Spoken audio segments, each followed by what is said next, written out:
오늘 이 말씀을 통하여 2025년 부활주일 낮예배에 우리가 예수님의 부활의 증인이 되어야 한다라는 제목으로 말씀드립니다.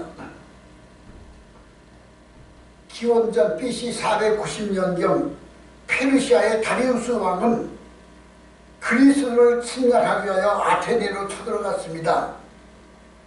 이 다리우스 왕은 아테네와의 전쟁에서 승승장구하여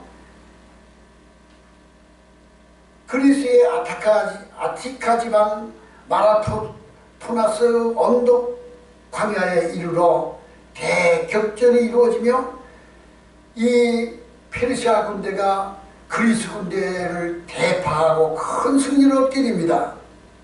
이때 아테네의 용사였던 페이디피테스라는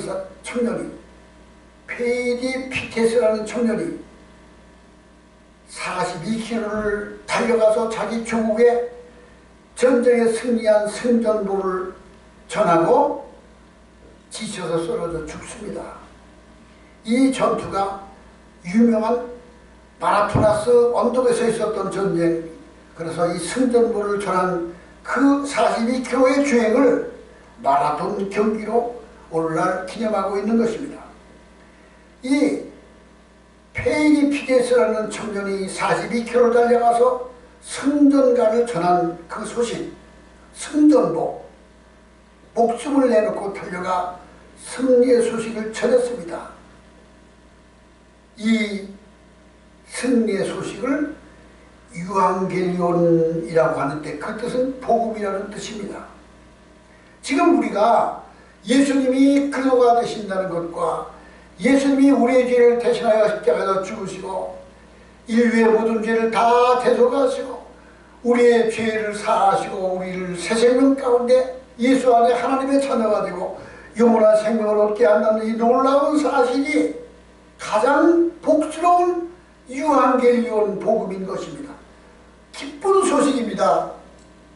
마태복음, 마가복음, 누가복음, 요한복음, 복음, 이 복음이란 복된 소식, 기쁜 소식, 승리의 소식, 승전가의 소식을 전하고 있는 겁니다.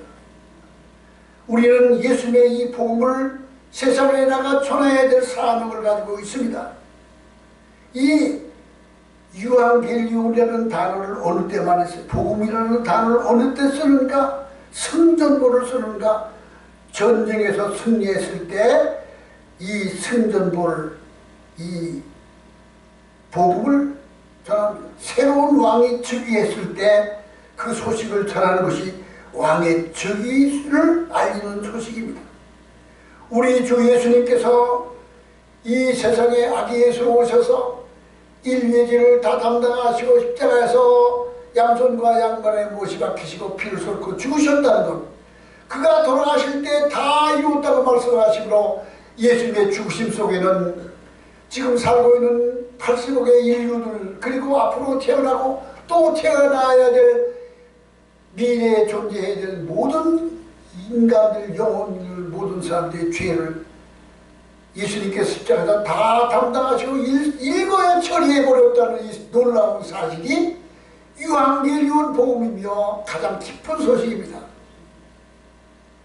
그리고 그 예수님을 자기의 구주로 영접하는 자, 믿는 자는 죄에서 사함받고 하나님의 자녀가 되며 영원한 생명을 얻게 된다는 이것이 놀라운 복음의 소식입니다. 우리는 예수님을 통한 승리의 소식, 예수님의 만왕의 왕으로 오셔서 이 세상을 장차 심판하시고 통치하실 구세주가 되신다는 이 복된 소식을 모든 사람들에게 전하는 사명을 가져야 됩니다. 오늘이 부활주일입니다. 예수님께서는 사망 군세를 깨뜨리고 부활하셨습니다. 예수님이 이 땅에 오신 가장 중요한 사명은 하나님이 아기 예수로 말씀이 육신이 되어 하나님이 사람이 되셨다는 것이 놀라운 복음입니다. 하나님이 사람의 모습으로 이 세상에 오셨습니다. 이게 성탄절입니다. 그분이 이 세상에 사람의 아들로 인간의 몸을 입고 오신 그분이 흠도 없고 티도 없는 죄 없으신 그분이 인류의 죄를 대신 짊어지시고 십자가에서 피를 쏟으시면서 몸이 찢기시면서 돌아가셨다는 것, 그리고 그 사망을 이기고 부활하셨다는 이 부활절, 우리 복음의 가장 핵심이 하나님의 아들이신 예수님이 이 땅에 사람으로 오셨다는 것. 두 번째로 그분이 사망 문제를 이기고 죄를 짊어지고 죽으셨다가 다시 부활하셨다는 이 사실이, 이 부활의 소식이 우리 복음의 가장 핵심인 것입니다. 예수님은 사망을 이기셨습니다. 사망은 사탄을 이기셨습니다. 그래서 고린도전서 15장 55절에 사망아 너의 쏘는 것이 어디 있느냐, 사망에 쏘는 것은 죄요 죄의 권능은 율법이라. 우리 주 예수 그리스도로 말미암아 우리에게 승리를 주시는 하나님께 감사하노니 이는 그도 예수 안에 있는 생명의 성령의 법이 죄와 사망의 법에서 너를 해방하였습니다 라고 말씀하고 있습니다. 그러므로 부활주일은 예수님께서 죄, 사망의 권세, 마귀의 세력을 다 이기고 승리하셨다는 승리의 계략을 우리에게 전해주고 있는 겁니다. 사망 권세를 이겼습니다. 승리하여 우리 모든 믿는 자에게 동일한 승리란 것이었습니다. 두 번째로는 예수님께서 이 세상에 오셔서 죽으셨다 부활하셨다는 것은 신화가 아니라 전설이 아니라 역사적인 사실입니다. 기원전 490년에 페르시아의 페이니 피데스라는 청년이 42km를 달려가서 큰 승리를 전하였다는 그 소식을 전하였다는 사실이 역사적인 사실인 것과 같이 예수님께서 이 세상에 오셔서 십자가에서 못 박혀 돌아가시고 부활하셨다는 사실도 그런 꾸며낸 얘기가 아니라 진실된 역사적인 사실인 것입니다. 예수님은 금요일 오후에 오후부터 일요일 새벽까지 35시간 정도를 무덤 속에 계셨습니다. 그 무덤 속에 계신 그 순간 긴장과 두려움 속에 있었습니다. 예수님께서 과연 살아나실 것인가, 어떤 모습으로 살아나실 것인가, 아무도 기대하지 못했습니다. 그러나 그 새벽에 막달라 마리아와 여인들 셋이서 무덤 그 시체에 바를 향유를 준비하고 해가 뜰 무렵, 먼 둥이 터올 무렵, 먼 둥이 붉게 물들어올 그 순간 그들이 무덤을 향하여 달려가면서 무덤을 막고 있는 큰 돌을 누가 옮겨줄까, 어떻게 무덤 속에 들어가서 예수님의 시체에다 향유를 바를 수 있을까 하면서 그들이 무덤으로 달려가고 있었습니다. 그런데 무덤에 도착해 보니까 무덤을 가리고 있던 큰 2톤에 가까운 돌이 옮겨져 있었습니다. 그리고 무덤 안에 들어가 보니까 예수님의 시체는 없고 빈 무덤이었습니다. 그리고 시체가 있었던 그 자리에 흰옷 입은 한 청년이 앉아서 너희가 예수님을 찾으러 왔구나. 그는 여기 계시지 않고 살아나셨느냐. 그 청년은 천사였습니다. 예수님의 십자가의 죽으심과 부활의 그 순서를 보면 금요일날 아침에 빌라도에게 사형 선고를 받습니다. 금요일날 제3시 오전 9시에 십자가에 못 박히십니다. 제9시 오후 3시에 다 이루었도다 아버지의 내용을 받으소서라고 숨을 거두십니다. 운명하셨습니다. 그리고 로마 병정이 긴 창으로 옆구리에 창으로 찌를 때 그 옆구리에서는 물과 피가 쏟아졌습니다. 심장이 파열됐습니다. 그 무덤을 끌어내려서 아리마다 요셉의 무덤에다 장사 지냈습니다. 그리고 그 무덤을 큰 돌, 2톤이나 되는 돌로 가로막고 인도했습니다. 그리고 로마 병정들이 그 무덤을 지켰습니다. 왜 로마 병정들이 지켰는가 하면 예수께서 살아계실 때 내가 죽은 다음에 사흘 만에 부활하리라 라고 하신 말씀들이 있었기 때문에 대제사장들과 관원들이 혹시라도 예수님의 시체가 살아날지 시체를 훔쳐가고 살아났다고 거짓말을 펼칠지 모르니까 야 무덤을 지켜라. 로마 병정들이 무덤을 지키고 있었습니다. 그런데 새벽에 이 병정들은 혼이 나가 실신하여 있었고 큰 돌이 굴려나 옮겨져 있었으며 굴 안에는 흰옷 입은 눈 같은 옷을 입은 청년이 앉아 있었습니다. 그리고 예수님이 죽은 게 무덤에 머물러 있는 것이 아니라 살아나셨다고 그들에게 전해줍니다. 마리아야, 마르다와 마리아와 그들이 달려갈 때 마리아야 무서워하지 말라, 그가 여기 계시지 아니하고 살아나셨느니라, 가서 제자들에게 이 소식을 전하라 라고 마태복음 28장에는 말씀하셨습니다. 예수님의 부활은 신화가 아니라 꾸며낸 얘기가 아니라 역사적인 사실인 것이며 부활은 실제 했던 사건입니다. 예수의 부활은 그 빈 무덤을만 시체가 없었습니다. 빈 무덤은 예수님의 부활을 증거하고 있습니다. 마호메트의 무덤이 사우디 메카에 있습니다. 석가모니의 무덤도 인도 능수 해안에 있습니다. 공자의 무덤은 중국의 장평양 성에 있습니다.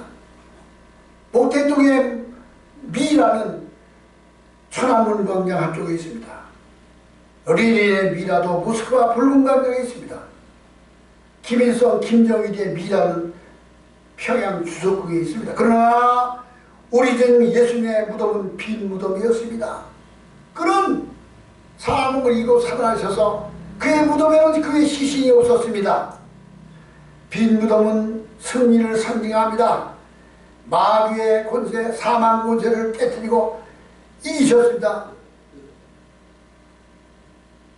사망 권세를 깨뜨리고 무덤에 머물러 새벽 기다렸네. 원수를 다 이기고 무덤에서 살아나셨네. 살아나셨습니다. 빈 무덤이었습니다. 그래서 요한복음 6장 40절에 내 아버지의 뜻은 아들을 보고 믿는 자마다 영생을 얻는 이것이니 마지막 날에 내가 이를 다시 살리리라 말씀하셨습니다. 이 썩을 몸이 썩지 아니할 것으로 이 추한 몸이 신령한 영광스러운 몸으로 부활한다는 것을 우리에게 전해주고 있습니다. 빌립보서 3장 21절에는 그런 만물을 자기에게 복종하게 하실 수 있는 자의 역사로 우리의 낮은 몸을 자기 영광스러운 몸의 형체와 같이 변케 하시리라 말씀하고 있습니다. 고린도전서 15장 42절에 죽은 자의 부활도 이와 같으니 썩을 것으로 심고 썩지 아니할 것으로 다시 살며 욕된 것으로 심고 영광스러운 것으로 다시 살며 약한 것으로 심고 강한 것으로 다시 살아나며 육의 몸으로 심고 신령한 몸으로 다시 살아나나니 육의 몸이 있은즉 또한 영의 몸도 있느니라 말씀하셨습니다. 예수님은 무덤에서 살아나셔서 그의 무덤은 빈 무덤이었습니다.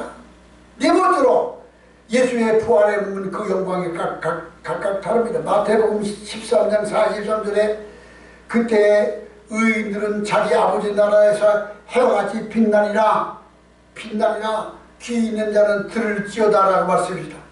다니엘서 12장 3절에 지혜 있는 자는 궁창의 빛과 같이 빛날 것이요 많은 사람을 옳은 대로 돌아오게 한 자는 별과 같이 영원히 비추리라 라고 말씀하고 있습니다.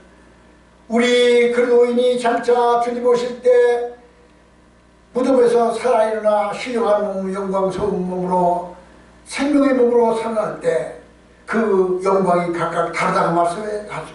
고린도전서 15장 41절에 해의 영광도 다르며 달의 영광도 다르며 별의 영광도 다른데 별과 별의 영광이 다르도다. 죽은 자의 부활도 이와 같으니 썩을 것으로 심고 썩지 않을 것으로 다시 살며 추한 것으로 심고 영광스러운 것으로 다시 살게 됩니다. 그러므로 우리가 살아있는 동안 얼마나 최선을 다하여 열심을 다하여 헌신하였는가에 따라서 그 받을 상급이 다르고 받을 영광이 다 다르다는 겁니다. 반드시 신문대로 거두게 됩니다. 다섯 번째로 예수의 부활은 우리에게 부활의 삶을 요구하십니다. 예수님이 사망문세를 이기고 부활하셨다는 것은 그냥 역사적인 사실을 끝인 것이 아니라 예수님을 구주로 믿는 우리 모든 그리스도인들에게 너희는 예수님이 사망을 이기고 부활하신 것 같은 생명의 부활적인 새 생명 가운데 삶을 살라고 우리에게 삶을 요구하고 있습니다. 부활을 기뻐하고 축하하고 감사하는 것으로 그치어서는 되지 않습니다. 찬양하고 경배하는 것으로 끝나서는 되지 않습니다. 우리 안에 예수의 부활의 영이 충만해야 돼. 우리 안에 예수의 부활의 영이 나를 주장하셔서 내 안에서 그 그리스도의 삶을 살아주셔서 내가 작은 예수가 되어야 됩니다. 성령이 내 안에 계셔서 그 성령이 내가 그래도 예수와 함께 십자가에 못 박혀 죽었나니 그래도 이제는 내가 산 것이 아니요 내 안에서 그리스도가 사신 것이라. 이제 내가 육체 가운데 사는 것은 나를 위하여 자기 몸을 버리신 그리스도 예수를 믿는 믿음 가운데 사는 것이라. 예수의 생명이 내 안에서 살아계셔서 내가 아니라 나는 작은 예수가 되어서 다른 사람이 나를 볼 때 예수의 생명을 바라볼 수 있게 경험할 수 있게 해야 됩니다. 4월달을 들으면서 하늘에서 비가 내리며 따뜻한 바람이 불어오니까 만물이 다 싹이 돋아오르고 꽃이 피고 나무 잎사귀들이 피어나며 산이 푸른 빛으로 다 뒤집혔습니다. 생명의 녹색의 생명의 모든 자연이 다 살아나고 있습니다. 우리는 대자연의 생명의 산천초목이 푸르게 세상이라는 걸 보면서 이것이 바로 부활의 생명입니다. 우리 예수님께서 사망문세를 이기고 부활하셨습니다. 이제는 우리는 그리스도인은 예수님의 부활을 기뻐하고 즐거워하는 걸 그친 것이 아니라 온 하늘 산과 들에 새싹이 돋아나고 꽃이 피어나는 것처럼 우리의 삶 속에서 예수의 새 생명의 삶이 부활의 삶이 살아나서 예수님의 생명이 우리를 통하여 나타나게 됩니다. 첫째로 예수의 부활절은 우리 인류를 향하여 양심이 살아있어야 되는 걸 말합니다. 양심이 부활되어야 합니다. 양심은 하나님께서 우리 인간에게 부여하신 선한 양심, 하루에 반짝이는 별 같은 양심인데 자기 자신이 죄를 지면 자기를 책망하고 꾸짖고 자기를 지금 꾸짖고 있는데 양심이 마비된 사람, 양심이 화인받은 사람은 죄를 짓고도 죄책감도 느끼지 않고 괴로워하지도 않습니다. 왜 그럴까요? 인간의 양심이 다 죽어버렸습니다. 화인맞아버렸습니다. 그러므로 우리가 부활절을 맞아요. 우리는 양심이 살아 거짓말하고도 천연덕스러운 사람, 어떻게 거짓말을 하고 어떻게 거짓말을 떳떳하게 살 수 있습니까?